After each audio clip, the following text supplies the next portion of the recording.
Inihaw na isda o karne hanggang sa pinirito, mapachitsaron, balot hanggang sa kinilaw pangalanan mo. Isa na siguro sa pinakamasarap na pantapat sa mga yan ay ang artem naming mga Ilocano.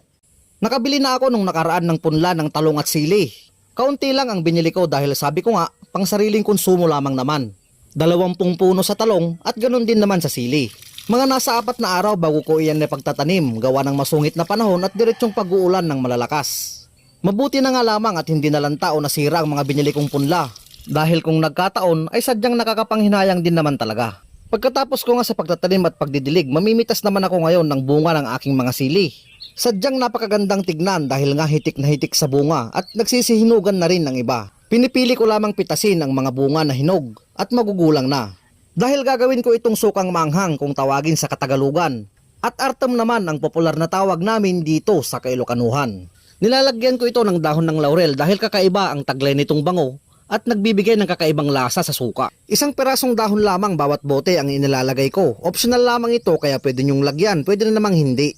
Bawat bote ay nilalagyan ko ng isang ulong bawang. Mas maraming bawang, mas masarap. At syempre hindi pwedeng mawala ang pamintang buo. Pagkatapos kong ilagay ang mga aromatiko, sunod ko namang ilalagay ang mga sili. Dahil nga maglalagay pa ako dyan ng suka, higit sa kalahati lamang ng bote ang nilagyan ko ng sili. Para pantay lamang kumbaga.